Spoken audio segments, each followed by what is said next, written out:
Oi, gente, sejam bem-vindos ao videocast do Festival de Amba. Meu nome é Erika Paz, eu sou diretora de comunicação do festival e também vou estar apresentando ele nas redes sociais para vocês. Eu estou aqui com Carcará Sound System, Topázio e João Cariri, sejam muito bem-vindos. Gratidão. Queria que vocês se apresentassem aqui para a galera, por favor. Salve, salve. Salve. Quer começar? Então, me chamo Topázio Gabriel, né? Sou pertencente ao povo Cariri, aqui da Paraíba. Faço parte do Carcará Sound System e movimentador dentro da cidade, né? Do movimento cultural em si, dentro da cultura hip hop, dentro da cultura Sound System, né? E dentro de outros espaços artísticos também. Eu sou o João, sou do povo Cariri, mas sou sul Cariri, sou lá do Araripe, pernambucano, mas moro aqui em João Pessoa há vários anos e tal. A gente fundou o Carcará Sound System e o Carcará vem dessas ideias, né? Vem dessa perspectiva espelhado tanto nas radiolas maranhenses, no movimento de som do reggae maranhense, mas também nos sound systems jamaicanos. E essa é uma explosão periférica, né? Assim como o Topázio também, né? Veio da cultura hip hop, veio das batalhas de slam, das batalhas de rima, assim, e a gente vem da rua, né? Que nem a gente enfatiza muito a perspectiva da rua dentro da ideia do Carcará Sound System, né? Então a rua provoca o que é o Carcará, né? Que é essa explosão da rua, essa vontade da rua querer ter sua própria aparelhagem de som, não depender mais dessas aparelhagens de equipes de som que hoje em dia tem uma perspectiva somente comercial, amplificar shows, não sei o que. A gente tem uma ideia muito ímpar, né? De ser uma aparelhagem de som com uma característica musical, né? Que a gente só toca música jamaicana, né, em suas várias vertentes, que hoje em dia não está mais nem só na Jamaica, o reggae, né? A gente tem, aqui no Brasil mesmo, tem um movimento de reggae muito particular, mas é isso, né? A gente tem uma equipe de som, um sistema de som que tem posicionamento político, tem uma vontade política de ocupar as ruas dentro das periferias, a fim da gente mandar as mensagens do reggae de libertação, de junção dos povos, de uma maneira aberta mesmo para a galera, para a nossa galera que é a rua, né? Então, essa é a ideia. Tá amplificando, né? Amplificando a voz do povo. A voz do povo periférico, né? Então, como eu nasci e cresci na cidade, nasci e cresci dentro de comunidades, vivi dentro de comunidades periféricas. Então, hoje, com o tempo, eu vim entendendo a necessidade de ter essa voz amplificada e acabou que fazendo parte do Carcará, porque quem puxa essa ideia do projeto Carcará Sound System é o João, né? E entendendo essa necessidade de amplificar mesmo essa voz, abracei a causa e a gente tá aí 5 anos, vai completar 6 anos de estrada. E tem mais gente, né? A gente se traz essa perspectiva enquanto coletivo, né? Então tem Topázio que tá nessa frente técnica, digamos assim, de manter a aparelhagem, de organizar essa parte funcional, técnica do som, mas aí a gente vai ter uma perspectiva de seletoras, né? Como a Insânia, que é a Ingrid, que tá desde os primeiros bailes, assim, Bruta, que é a da Cista Select também, que faz parte da família da gente. Você vai ter Juliane Wagner nessa posição de dancer, né? De dançarinos, assim e tal. Então, é uma cultura e um coletivo que a galera vai ver a aparelhagem de som, um som grandão, assim, mas tem vários outros elementos que compõem aquilo, né? Que é a aparelhagem de som, que você vai chegar lá e vai ver a aparelhagem da gente, vai ver um som que são caixas de som pintadas com os grafismos indígenas, né, e tal, que é uma coisa que a gente acha muito importante da nossa característica enquanto povo, né? Isso vai também do nosso posicionamento político, vai ver as bandeiras, você vai ver o Chicão Chucuru, você vai ver a Nega Pataxó, você vai ver o Leão de Judá e tal, mas são todos esses diálogos que se juntam ali dentro da perspectiva do Carcará Sound System enquanto um espaço cultural itinerante, né? Então, centro cultural itinerante. Então, a gente foge dessa perspectiva de estar preso a um lugar físico e se dispõe a estar entre várias quebradas, estar em casas de show, mas as casas de show que são do underground, né? Do underground não, né? Que nós não é gringo, nós já tem uma língua que invadiu aqui e tal. Do subsolo, né? Dessa Sim. cena do subsolo de João Pessoa, que são as casas que geralmente a galera não quer ocupar, mandar um salve aí pro 220 e tal, pra Gel.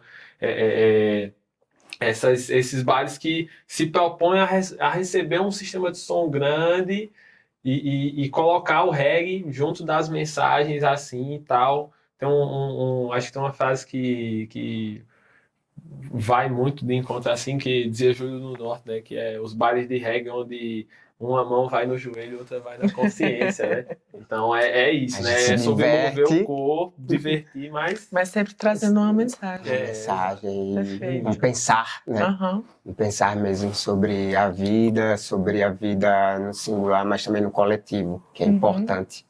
As coisas só funcionam realmente quando nos entendemos como indivíduo, mas se movimentamos como coletivo. Perfeito. Perfeito. Então o Carcará, ele traz muito isso. Perfeito. Vocês falam muito dessas raízes do reggae jamaicano e as raízes indígenas que vocês têm, né? Trazem no seu pessoal, na sua história. E, de alguma forma, a cannabis aborda, né, todos esses dois assuntos e o político também, a trajetória política. Queria que vocês falassem mais sobre esse assunto específico, a cannabis, na vida de vocês, tanto no trabalho como na vida pessoal, na vida política, enfim, vocês como indivíduos. Total. Eu venho de uma região que ela é bem emblemática no Pernambuco, nessa questão da cannabis, que eu venho de uma cidade chamada Oricuri, e Oricuri é uma cidade que ela fica no meio da região que ficou marcada no Pernambuco como polígono da maconha, né? Então, e na minha cidade, a ganja, né, a diamba, a maconha, ela era algo não vou dizer necessariamente do cotidiano, né? Mas que se sabia que já é usada por remédio da galera tradicionalmente. Na minha região, é a região onde, ali perto de Cabo Delgado, você vai encontrar a pituconha, por exemplo, e tal, que são garrafas de cachaça com ganja dentro e tal, que a galera compra tanto pelo recreativo, mas também compra nessa perspectiva do medicinal e tal. Ah, isso aqui é remédio. Assim, fazia parte do leque das raizadas, né? Então, a ganja chega para a gente, na minha região, muito antes do álcool, inclusive, assim, tal. Eu venho ter contato com a ganja e depois eu venho ter contato com o álcool e ter uma perspectiva que, rapaz, a ganja para mim me faz melhor, me faz me sentir bem, enquanto o álcool me coloca numa posição de não reflexão, né? A ganja já trazia a gente para essas reflexões. E junto da cultura canábica veio o reggae para mim, assim, né? Então a gente é uma cidade muito pequena, né? Então a gente tinha que entrar na mata mesmo, assim, para fumar. Não tem essa perspectiva de João Pessoa, né? Com a capital. Então uma praça ou outra, não. Lá pra gente era ir pra mata mesmo, assim. Isso aí lembro de aqueles guitarrinhas, sei lá, pequenininhas assim e tal. E tocando. Que tinha uma guitarrinha atrás. Três alto-falantes gigantes. Que o som era impecável desse celular. Nossa, então. E a gente ia pra lá e o que tocava era o Racionais, era o Sabotagem, era o 509E. E junto a isso tocava-se muito Ponto de Equilíbrio, tocava-se Tribo de Jah, Edson Gomes. E eu particularmente foquei na mensagem do reggae, assim, tal, que o reggae dizia, né? As palavras de libertação, essa palavra de junção do povo preto, da repatriação, né, dessa volta ao continente africano, que era um diálogo que chegava para mim nessa percepção enquanto indígena, né? Na minha família a gente sempre teve essa percepção, né, de ser filho dos caboclos, assim e tal, e eu dizia, pô, velho, aqui, a galera dentro do reggae, o povo preto falando para se unir, eu tinha essa concepção, eu acho que a gente, enquanto caboclo, a gente tem que se unir também. A gente que está num nicho social distinto dentro da sociedade, a gente tem que se unir mesmo. E essa mensagem de união me bateu muito e bate até hoje, né? Assim, então, acho que a maconha chega para mim naquela, né, no lugar do proibido, do não sei o que e tal, mas junto dela chega toda uma cultura que me molda enquanto ser político e social, assim, e tal. Perfeito. Particularmente, é engraçado que dentro da minha casa sempre foi muito comum o uso da maconha, né? Eu sou filho de Ana Lúcia e Edson Carlos. Minha mãe era, porque hoje está aposentada, né? Meu pai foi, mas hoje infelizmente faleceu, né? Mas eram hippies, trabalhavam com artesanato, era maluco, vivia com sua mochila nas costas, viajando e batendo o fundo imundo. Então eu cresci dentro desse ambiente muito natural de ver meus pais fumando maconha, né? Nasci e cresci vendo eles fumando maconha e eu acho que praticamente quando eu completei 12 anos de idade, era algo que minha mãe dizia que ia ter uma hora certa para me fumar quando você for de maior. Aí eu fiz, não, tá demorando demais para quando for de maior. Aí eu fui fumar escondido, fui usar a primeira vez. E eu lembro como hoje, eu até brinco muitas das vezes que eu fumei a primeira vez e eu passei um tempão sem fumar porque eu não fiquei muito bem. Não me dei muito bem com as sensações, com o efeito. E aí passei um tempo sem fumar até que eu vim novamente experimentar e entender, né, como é que eu poderia fazer o uso. Mas muito de recreação, de curtição, de moleque mesmo, né, adolescência. E acho que a partir dos meus 15 anos, minha mãe já estava sabendo, já sabia dentro de casa e fazia, ó, só toma cuidado porque a família, nem toda família é de acordo, né, é de boa, é liberal assim como eu. Então tinha mais cuidado com os tios, tinha mais cuidado com a avó, né? Mas assim, algo muito comum dentro da minha casa. E com o tempo, né, eu fui entendendo que a maconha ela começou a ir para um lugar que não estava me fazendo bem, né? Ela não estava me fazendo bem e eu fui buscar entender o porquê. Não estava sendo tão legal como antigamente, né? Como no início. E foi daí que começou a entrar o uso da maconha de forma terapêutica mesmo, como medicinal, né? mas não só como recreativo. Certo. Aí eu, deixa eu entender aqui. E outra coisa era entender que, olha, existem vários tipos de maconha. O que é que você tá fumando? Sim. E aí eu fui descobrir que nem maconha eu tava fumando muitas das vezes. Era um prensadão, babado. Aí eu, por isso que me faz tanto mal. Né? Aí comecei a entender realmente, né, como ser seletivo, entender o que eu precisava fumar para que me fizesse bem, né, para que tivesse um momento assim. E aí de uso mais voltado a medicinal mesmo. E que hoje é uma das formas que eu utilizo mais, né? Eu tenho dentro da minha casa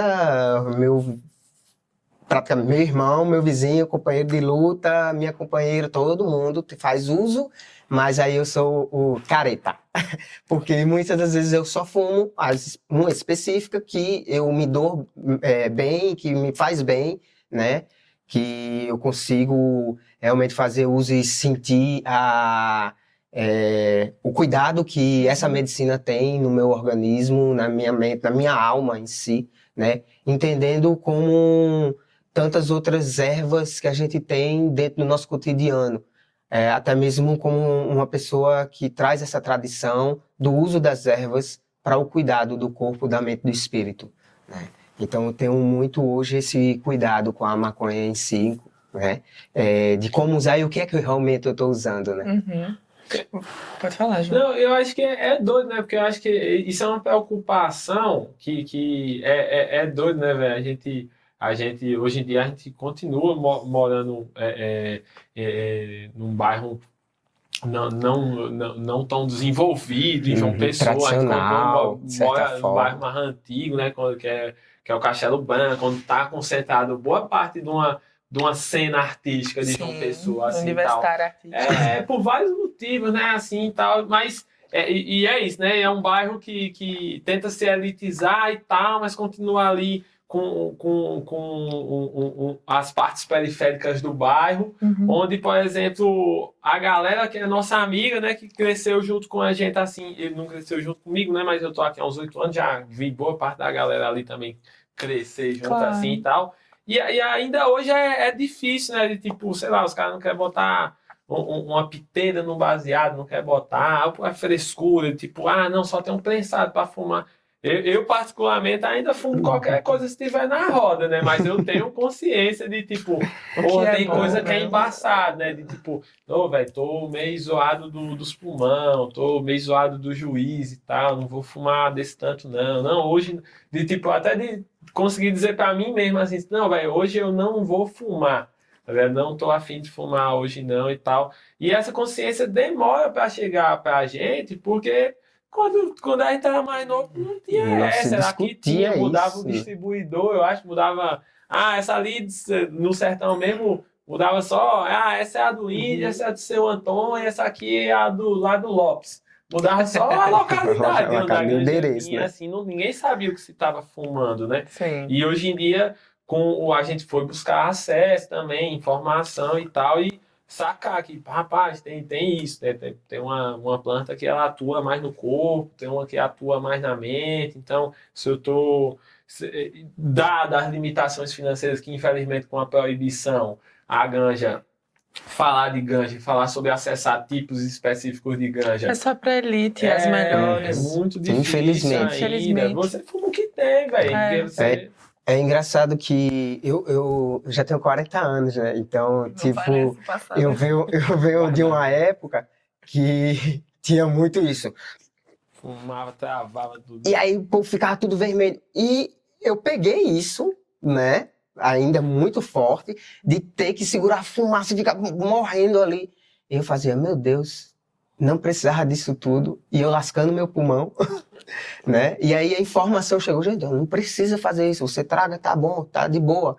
Já vai fazer efeito. Você não precisa ficar se matando, segurando uma hora, uma grande quantidade de fumaça, né, dentro do seu pulmão ali, praticamente quando você soprar não sair mais nada. E aí a informação chegou, não precisa segurar desse jeito, não precisa. E uma simples informação já traz uma grande redução de danos, né? Que hoje você quase não vê pessoas fazendo isso. Mas ainda tem, que você consegue ainda encontrar pessoas que trazem esse costume das antigas, né? E que por algum momento ou tiveram a informação ou nunca tiveram, né? Que não precisa estar segurando tanto tempo a fumaça para chegar ao efeito, para bater a lombra, para curtir o barato da maconha. É doido, né? Eu acho que tem tantos graus de complexidade, tipo, sei lá, eu acho que às vezes a gente acaba pirando mais, tipo, em não tomar um enquadro da polícia e o receio de aquela viagem, né? Tipo, meu irmão, daqui que eu vou explicar isso aqui, eu já tomei um pau gigantesco, eu já tô todo quebrado. Então, é muito doido, é que nem você falou, né? Tipo, acessar a cannabis, a maconha, né? Porque até a viagem, né? Esse Cannabis é mais chique, né? cannabis pode, É menos é chique, agressivo. né? Não, o rico lá no Altiplano, em Manaíra, ele fuma cannabis, nós fuma maconha, né? Então, Caxinauá. Coxinauá, né? Então, acho que às vezes tem tantos detalhes ainda para a gente que está na margem para consumir a ganja que às vezes a informação não chega mesmo, porque eu estou preocupado mais em, depois de um dia de trabalho exaustivo, pegar não sei quantos ônibus, chegar em casa e amanhã tem de novo. Pô, velho, eu vou fumar o que tiver na folha. Hoje em dia tem cedo, é mais fácil acessar cedo, né? Pelo menos.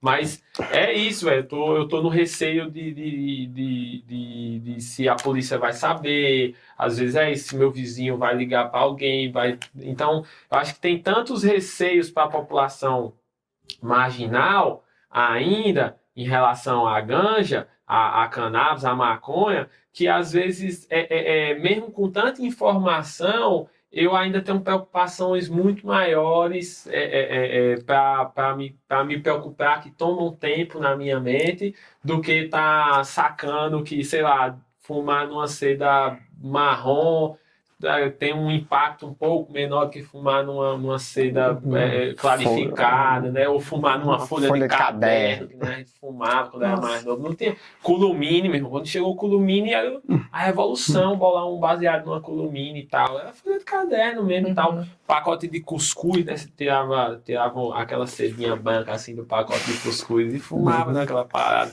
Acho que o povo não sabe mais o que é isso, não. Né? Os pacotes é tudo de plástico hoje. Rolava. E a gente sacava essa ideia. Então, eu acho que a maconha hoje em dia, ela tá mais ampla, né? Principalmente nesse ramo da internet, né? Que hoje em dia você vê os gringos fumando as maconhas que falta falar, né? Você vê umas fotos assim, mas daqui a pouco esse baseado vai falar, tem tudo assim, tá? Mas é uma realidade que não chega pra nós. Enquanto você vai na quebradinha assim, nos bailes da gente, na quebradinha vai estar a maioria fumando prensado mesmo e tal. Quando se tem uma grana a mais, vai fumar um canque, né? Eu não sei o que, negócio que bate mais forte, mas essa ideia, ninguém tá ali todo mundo nas mazelas que eles colocaram pra gente, enquanto população marginal, periférica, e tá todo mundo muito nessa, velho, na busca de anestesiar o corpo e anestesiar a mente dos sofrimentos sociais que a gente já passa, tá ligado? Então, às vezes não tem espaço, o sofrimento é tão grande que não tem espaço para informação. Então, eu acho que é um debate que a gente se assimilar, ainda né? tem. Total, velho. Quantas vezes, velho? Acho que a gente já chegou assim, pô, tô quebradão, ia trabalhar de bike, ia trabalhar de busão, chegava em casa, não, eu vou fumar o que tiver, né? Fumei baseado de talo já, velho. Pô, tô quebrado, não sei o que, só tinha talo, cara, Cecília, só poré. A Cecília é o quê? Semente. Bolar um baseado só de semente. Não, que era o que estourando. Pô. A cissa. É o que é só o poré, o que der ali e tal. Bagueado. Baseado de bagas. Mas era isso. Então é isso. A gente tá numa posição social que a gente tem tanta coisa atravessando a gente que às vezes o que a gente tá buscando na ganja mesmo é anestesia. Isso é real, né, velho?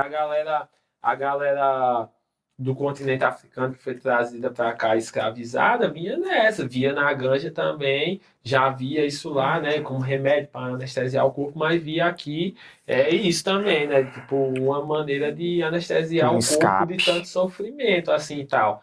E os povos originários viram nessa também. Aí você vai abrir todo um outro leque, né? Você vai falar de ganja também, se a gente parte desse princípio, a gente vai falar de ganja enquanto portal espiritual também, né, e tal, uma ferramenta de meditação. Esses dias eu tava rolando aí na rede social e tal, e chegou um vídeo do Bob Marley, né, a gente acompanha muito o movimento Rasta, se espelha muito no movimento Rasta, a gente não é Rasta, porque eu acho que Rasta é uma coisa muito mais complexa, né, o movimento Rasta uma visão, tem tanto a visão estritamente religiosa, mas quanto a visão estritamente espiritual, cultural. cultural. Então, mas aí o Bob Marley falando assim, né? Ele tipo, sabe por que você não bebe álcool? Você não consome álcool?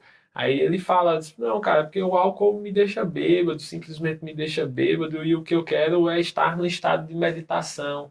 Então eu fumo a ganja porque eu quero estar no estado de meditação, né? Então a ganja ela tá ali não só isso infelizmente a gente vem aprender depois de novo, né? Como a ganja chega muitos mistérios, né? Junto com a proibição, a gente vem aprender depois dessa juventude que existe um estado de meditação, um estado de impulsionamento criativo, um estado de abertura e posicionamento perto da energia da espiritualidade, né? Então você vai entendendo que que a maconha, ela, foi uma planta que foi domesticada sei lá, 8.000 anos atrás, e tal, dentro dos mosteiros dos monges, né, assim, né, no sudoeste asiático, acho que é nessa base aí de localidade aí e tal.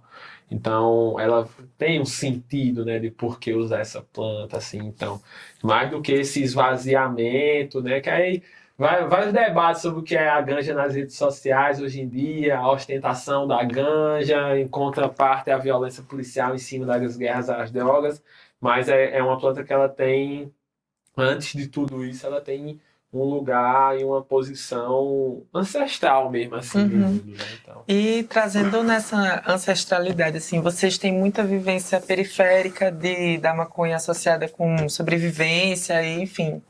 Mas vocês reconhecendo como dois indivíduos indígenas e associando com a cannabis como a erva curandeira, usado pelos bezedeiros, enfim, vocês pesquisaram ou já sabiam, já tiveram essa base desse passado indígena relacionado à erva? Isso foi informação que foi chegando, né? Foi chegando porque até falar sobre a nossa ancestralidade, nossos pertencimentos, né? E aí eu digo nossos, mas o meu em si, né? Como eu disse, eu nasci, cresci na cidade, eu não sou aldeado, né? Passei tempo vivendo em aldeia, mas não me criei em aldeia. Sou cria mesmo da cidade, da favela. Mas, assim, do momento que se desperta, que eu percebo em mim a necessidade de entender as políticas indígenas e como era necessário eu estar levantando essa bandeira para que eu pudesse estar lutando, né, pela a tradição do meu povo, isso me gerou a possibilidade de ter contatos com outros povos, né? E que até em primeiro momento eu fiquei me questionando, nossa, mas a maconha não é daqui. Como é que se dá essa questão da relação da maconha com a tradição dos povos daqui, né? E aí foi chegando as informações, né, de diversos povos que num processo de colonização, né, quando os colonos trazem, né, o povo de África para cá, escravizam o povo de África trazendo para cá, vem a ganja também, então há essa troca, né? Há essa troca de saberes entre o povo de diáspora africana com o povo de tradicional daqui, né? Do Brasil, de Pindorama. Então, essas trocas elas acontecem naturalmente e daí eles vão entendendo também o uso dessa medicina, o uso dessa erva, né, como um medicinal, como um cuidado do corpo e do espírito. E isso para realmente chegar assim como eu tenho hoje, foi um processo de quebra-cabeça, de entendendo aos poucos, mas dá muito com o contato mesmo, né? Algo que é interessante, que a gente fala da erva em si, da maconha, da cannabis, né? A gente tem outra erva aqui muito presente no Brasil, mas também muito presente no mundo inteiro, né? Que é o tabaco. E o tabaco, ele é puramente medicinal. Ele tem uma forma de ser utilizada e ela veio sendo utilizada há muitos e muitos anos antes da colonização. E aí, quando chega o colono que deturpa, que transforma totalmente o uso dessa erva, ela começa a trazer malefícios para o usuário, para a pessoa que está fazendo uso dela, né? Então, tem uma colega minha que ela disse que o problema hoje do uso do tabaco é porque as pessoas não entendem que o perigo está em segurar o espírito dela, né? Aí você para e pensa, o que é segurar o espírito do tabaco, né? Acho que para um bom entendedor já vai servir aí. O problema é que as pessoas hoje seguram o espírito desse tabaco e ele traz sim problemas bem sérios, né? E da forma que ela é produzida, da forma que ela é tratada, não é mais não é mais aquela planta, aquela erva, aquela mesma medicina que os nossos antigos usavam, né? E que é utilizada até hoje, mas de uma forma mais cuidadosa, uma forma da sua pureza da planta, né? Da forma correta que tem para se usar, para que ela não possa vir fazer mal, né? A quem está usando. Então, assim, tudo se resume muito à questão de a gente não teve a oportunidade de discutir de entender sobre o uso dessas plantas. E aí eu digo tabaco, mas tem tantas outras plantas que é utilizada, se fazem remédios, são extraídos remédios hoje para a indústria farmacêutica e que o próprio capitalismo, ele realmente entende que se fosse aberto se discutir o uso dessas ervas, eles perderiam muito. É interessante para eles que existe a uma ignorância. Sociedade adoecida, né? Eu acho que a principal troca a maconha, acho que ela chega para pra gente, quanto povos originários, assim, dessa troca mesmo, assim, né? Porque quando a galera chegou aqui, a gente já tinha uma medicina que a gente fumava, né? Que era o tané, né? O fumo, o petim, o tabaco, né? E tal, que já eram, já, para nós, enquanto cariris, é algo muito sagrado, assim, tá num panteão dentro das plantas, assim, bem distinta, assim, a algo que a gente usa para conversar com os antigos que não estão mais encarnados, assim, então é um portal, né? Mas aí, nessa perspectiva, né, do tabaco enquanto erva e não enquanto produto industrial e tal, para tomar uma cervejinha. É por isso que adoece mesmo, porque tá cheio de veneno ali, não é mais o que é, não é mais o nosso entendimento do que é o tabaco, né? Então, eu acho que essa troca acontece muito com isso, né? Porque acho que tem um ponto, né, muito importante debater. Às vezes a gente tem essa questão, né? Os povos que foram trazidos do continente africano eram povos indígenas também, povos originários de lá. Chegam aqui, encontram povos originários daqui e trocam medicina, né? Tipo, se apresentam o tabaco para a galera, tanto é que o tabaco hoje em dia você vai dentro das religiões de matriz afro-indígena, tá lá presente e tal, e é algo que é daqui, né? E ao mesmo tempo a ganja vem e é trocado aqui. Então no Nordeste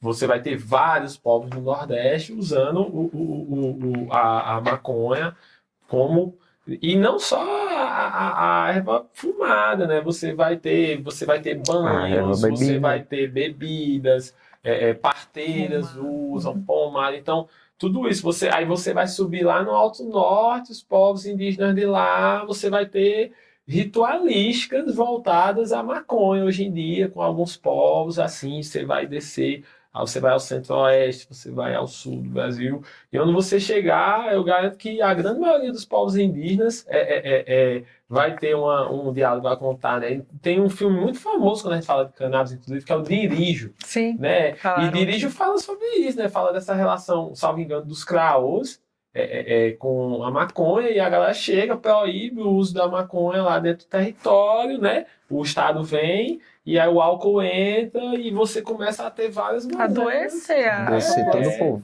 E é isso, né? De tipo, a galera vem nessa tentativa de tanto de demonizar o tabaco, porque a gente, que nem o Topaz falou, a gente entende os malefícios do tabaco industrial hoje em dia, né? Do que é a indústria do tabaco, porque o tabaco não faz mal só das pessoas fumando, não. Vale ressaltar, a indústria do tabaco é uma das indústrias que mais mata trabalhadores dentro do campo hoje em dia. Aí você pode pesquisar aí, não vou falar o nome das marcas, não, senão os caras vão querer boicotar a gente aí, mas tem marca grande do tabaco aí que os caras têm processo nas costas, tanto pelo uso exacerbado de venenos, o mal do tabaco, porque as pessoas que trabalham na coleta do tabaco, elas absorvem nicotina pela pele e desenvolvem vários malefícios psiquiátricos, físicos, assim e tal, e ninguém está falando sobre isso. E eu acho que é algo muito importante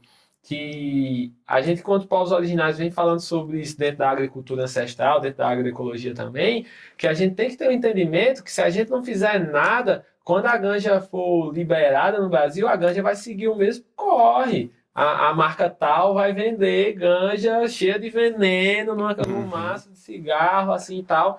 Aí você vai repetir o ciclo, né? Você tira essa relação, você vai romper com a relação físico-espiritual das plantas, que aconteceu com o tabaco e vai acontecer com a ganja, e você vai perder essa relação que a gente, que povos originários, que o povo do continente africano, os povos originários do continente africano tiveram com as plantas e têm com as plantas, e você vai propor que as plantas se tornem veneno, dentro dessa visão capitalista da indústria, né?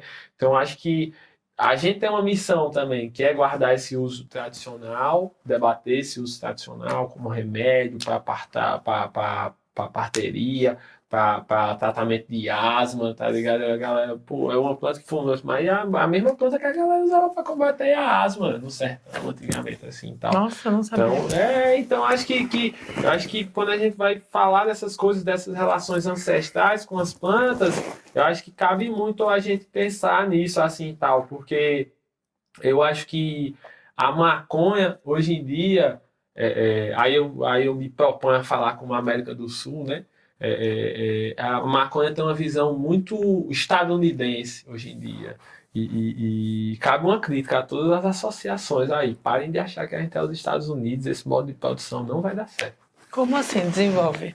Capitalismo, velho. A galera tá planta ganja hoje em dia e vai olhar o sistema de plantio dos norte-americano. gringos. Os caras, o organo mineral, massa, é muito massa essa proposta de não usar veneno e tal. Mas ao mesmo tempo, pô, a gente tem os povos dos sertões aqui, velho. A maconha no sertão brasileiro é conhecida, a gente produz boa parte da maconha nacional e tal. Beleza, que hoje em dia a galera usa muito aditivo químico, não estou passando pano para ninguém, nem nada e tal, mas existe um formato de plantio da maconha que ele rompe com essa necessidade de bater metas produtivas e ele está voltado a essa busca do que é entender o que é uma semente crioula, entender que maconha tem semente crioula e tem semente tradicional da maconha. No Nordeste tem suas próprias sementes.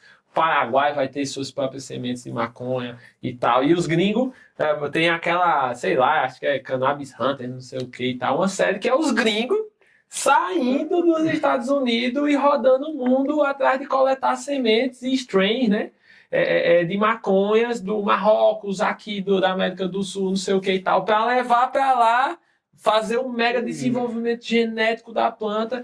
Mais uma vez, você rompe o ciclo tradicional da planta, que é uma semente que nasce, brota no chão e tal, e você coloca para ser um objeto de laboratório. Eu sei que tem uma porrada de gente que não concorda, que não sei o que. Se você quer produzir na sua estufa, órgano mineral e tal, muito massa e tal, mas eu acredito que as plantas têm espírito e elas têm uma relação com a terra. E eu acho que a gente tem que pautar isso, porque se a gente não enxergar a maconha enquanto uma ferramenta com alma, um ser vivo com alma, né? Com uma planta de poder espiritual e colocar ela nesse patamar de mega produção industrial, a gente vai para o mesmo caminho do tabaco. E o tabaco nessas carteirinhas de cigarro que vocês fumam aí é só veneno mesmo. E a maconha que vai vender na carteirinha de cigarro da marca X, Y aí, vai ser só veneno também e tal. Eu acho que a gente tem que olhar para a agricultura ancestral, para a agroecologia e tal, e se dispor, porque os Estados Unidos mata para fazer monocultura de maconha lá. Os caras desmatam a mata nativa do território deles para fazer monocultura de maconha. Aqui a gente já faz monocultura de soja, a gente tá na Paraíba, aqui do lado de Pernambuco, a gente tem a monocultura da cana. Você acha que as marcas grandes não vão fazer monocultura de maconha, não? É o mesmo impacto social, ambiental. Tá ligado? Você vai destruir biomas para plantar maconha. Tirar a cana-de-açúcar para plantar maconha é um passo. Não, né? E os caras não vão tirar a cana de maconha, a cana de açúcar para plantar maconha, não. Os caras vão desmatar mais açúcar para plantar maconha. Porque os caras, tu acha que vai deixar de ganhar? Eles querem ganhar dinheiro com tudo. Açúcar e maconha, ixi, vai ser a junção, os caras vão ganhar muito dinheiro com isso. Mas é isso, é um apelo que eu acho que a gente tem que fazer dessa perspectiva que a gente tem que falar de maconha, da legalização e tal, mas a gente tem que fugir da monocultura.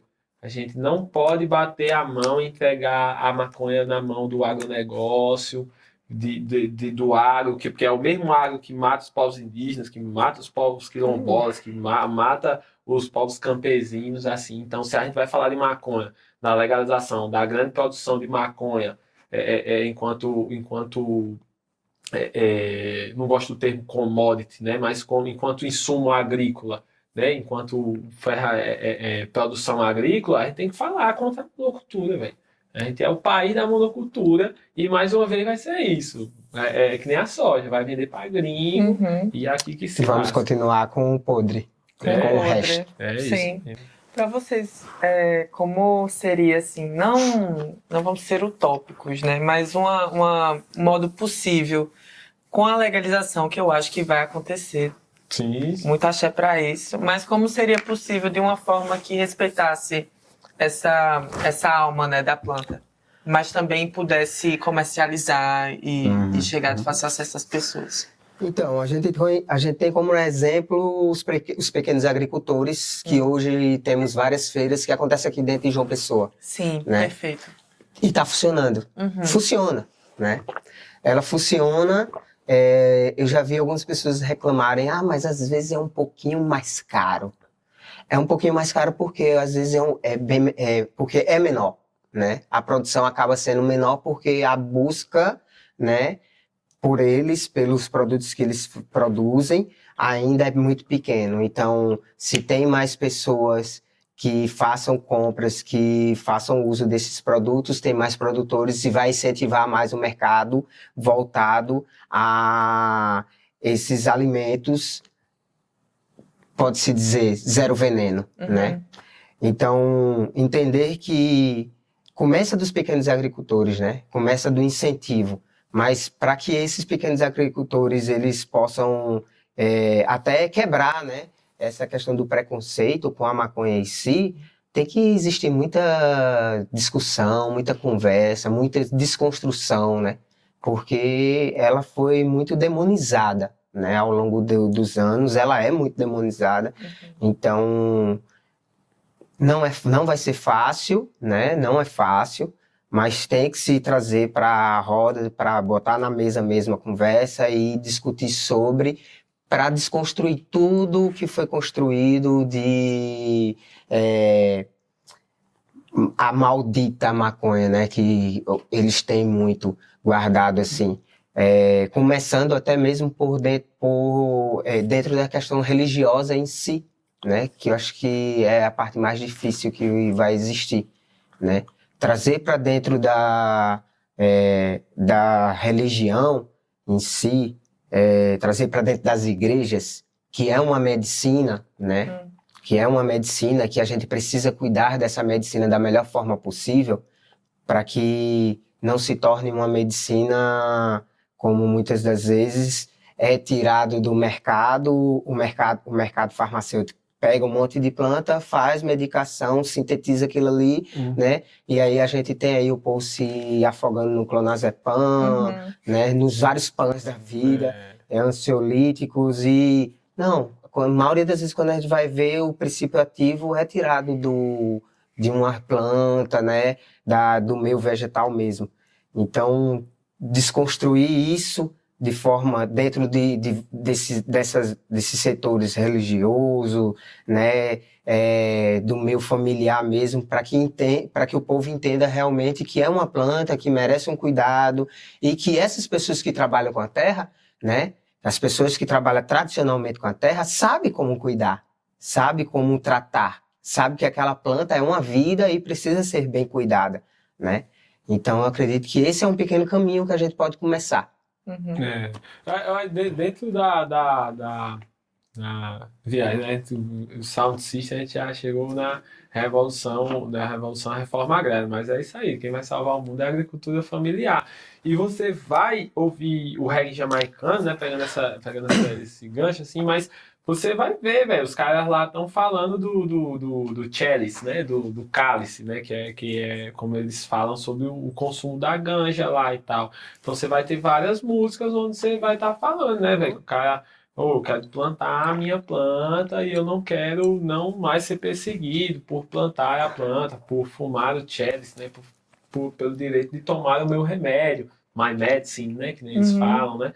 Então, eu acho que é nessa base mesmo, o reggae já estava cantando essa pedra há vários anos, né? Assim, há várias décadas, que é a agricultura familiar, é sobre esse plantio próprio mesmo, assim, e tal. Eu não quero depender de ter que ter grana. Pô, já tenho que ter grana para tanta coisa. Pô, é uma planta, eu tenho que ter direito de plantar a minha planta em casa aí e tal. Colher isso, ou ir lá na feirinha porque eu vou na feira de agroecologia hoje em dia, eu compro cidreira, eu compro capim santo, eu compro erva doce, eu compro Imagina alecrim. poder comprar, né? Imagina, né, chegar lá, ei, seu Francisco, separa 2 galhas dessa aí pra mim, Pois levar pra casa, né, e tal. Mais do que isso, o que a gente traz muito dentro da nossa fala é sobre direito à terra e território, né? Então, não é fácil plantar maconha, não é fácil. É uma planta que exige cuidado, que exige tempo, né? Se você quer ter uma planta de qualidade ali, precisa ter esse tempo, esse cuidado e precisa de terra. Não dá para ficar plantando a vida inteira sobre luz artificial, dentro de uma estufa, né? E aí falar sobre luta de terra, território, né?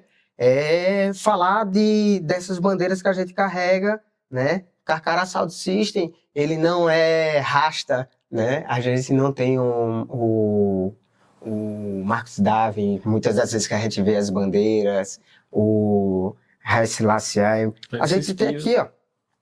Mandaru, Chicão Chucuru. Chicão Chucuru, infelizmente morto, né? Por defender terra e território para todos. Nega né? Pataxó. Nega Pataxó, muito recente, infelizmente. Pataxó Ranran. Assassinado nos conflitos na Bahia. Aí dentro de um território demarcado, né? Que no fim das contas também a gente luta por isso, pela demarcação territorial, mas isso infelizmente não é garantia para os povos originários, como não é garantia para os povos campesinos, como não é garantia para os povos quilombolas. E é isso. E a gente fala isso, velho, porque a gente bate muito nessa pauta, assim, enquanto o sistema de som, assim, e tal. Que você não vai num baile da gente e tal, para você vai escutar música, você vai curtir a ideia, né? Mas você vai sempre, a gente vai estar sempre usando essa perspectiva de um sistema de som, de uma aparelhagem de som grande, como ferramenta de amplificação de todas essas mensagens, assim. Então, às vezes a galera já vai uma galera que diz, pô, os caras muito políticos, não sei o quê, mas, pô, velho, a gente Como não ser? a gente a marginalidade, né? A gente foi marginalizado, então, se eu sou a margem e a gente já penou muito, que a gente arriava, porque a gente tem uma aparelhagem de som, um aparelho de som grande, uns equipamentos de som, velho. Porque vários momentos a galera não chamava a gente para tocar por causa disso mesmo, porque a gente ia dizer o que a gente tinha para dizer. A gente não tem rabo preso para ninguém, velho. Tava até arreando com a galera da produção, né? Aí eu disse, rapaz, pô, vocês vão me desculpar aí, mas demorar aí, vai chegar um momento que eu vou ter que falar mal de uma galera aí. Falo mal de uma galera como todo, quem me tem enquanto o mau exemplo, saiba que para mim você é um mau exemplo também e tal, porque se você tá contra as pautas que a gente coloca, velho, que se você tá contra qualquer uma dessas pautas que a gente coloca, e a gente fala de todas, velho, a gente fala de tudo que o sistema do colono capitalismo construiu contra nós, tá ligado? A gente vai falar sobre o machismo, sobre o patriarcado, o colonialismo, essa visão mesmo dos Estados Unidos querer mandar como é que é a vida aqui. Não, meu irmão, a gente tá aqui há mais de 20 mil, 40 mil anos aqui nessa terra. Eu quero saber desses gringos que veio de fora dizer nada assim. Então, a gente se coloca enquanto um sistema de som, uma aparelhagem de som que ela serve também para periferia e para mensagem periférica, e aí eu coloco todas as periferias, né, assim, desde as periferias rurais, as periferias urbanas, os quilombos, as aldeias, tudo, tá ligado? Então a gente tá ali para ser uma rádio comunitária também, né? A gente vai chegar e a gente vai falar, a gente para, fica 5, 10 minutos só mandando ideia mesmo, assim, tem que ter consciência. Quem quiser que tá ligado? Não gostar, Quem quiser vai embora. Ou nem vá. Não vá, faz um favor pra nós. Não, se você for fascista, racista, machista, não faço questão. Não, porque tá no seu lugar de conforto, então se incomoda com a fala. Não e vá. essa perspectiva fica pro Diamba também. Se você é otário, velho, não vá não. Não vá não, que vai dar errado. Debater sobre Ser chato coisas pra que você não concorda, coisas que você acha absurdo, e se você acha absurdo é porque o mundo da gente não cabe você mesmo, e a perspectiva da gente é exterminar o seu mundo mesmo. É só isso. Mas é isso, a gente luta e faz mesmo aí, porque aí pega no pé dos militantes, das militantes aí, velho, a gente tem que ser menos discurso e mais ação, velho. O mundo tá mudando, e tá mudando pra pior, não vai ser fácil pra classe da gente, nunca foi. mas eu acho que há uma necessidade absurda do agir. Então aqui você pode cobrar a gente na rua, a gente vai fazer tudo o que a gente tá falando aqui, velho. A gente não tem aqui por diálogo, não. A gente vê porque a gente gosta. Toda a equipe de produção concorda com o Diamba, tá aí para apoiar no que precisar e tal, mas a gente tá aqui também porque todo esse discurso que a gente fala e pega todas essas ideias aqui e tal, você pode me cobrar na rua que eu garanto a você que a gente faz isso diariamente, assim. Seja dentro ou fora dos bares, a vida da gente é essa luta, porque a gente acredita que toda essa movimentação que está sendo feita, que é essa movimentação coletiva que gera o Diamba, que gera as resistências marginais, que gera a galera da Marcha da Maconha, um salve aí pra galera da Marcha da Maconha de João Pessoa e todas as marchas da maconha do Brasil. É a rua, velho. É o povo, não só falando, porque os caras estão aí, roubaram o discurso da gente, estão só pautando a partir do diálogo, fazendo sucesso, não sei o que e tal. A gente é oralidade prática, oralidade prática. Você tem que praticar aquilo que você fala. Perfeito. Consciência sem ação não é nada. Não adianta. Vocês são a cara do Festival Diamba e é muito incrível ter vocês na line. Os meninos estão na line. Qual que é a data que vocês tocam? Ele toca dia 19, que é o segundo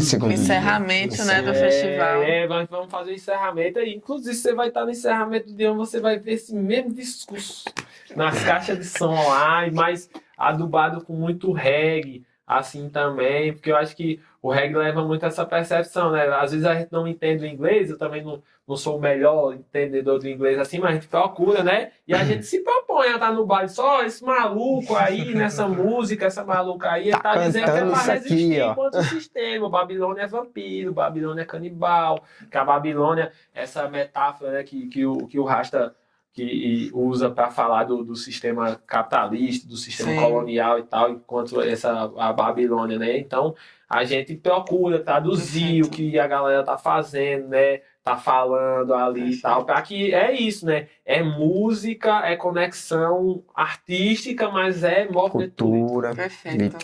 Gente, a gente vai chegar no encerramento agora. Foi um prazer enorme estar com vocês e a gente se vê de novo no dia 19 de abril, Carcará Sound System, no Festival Diamba.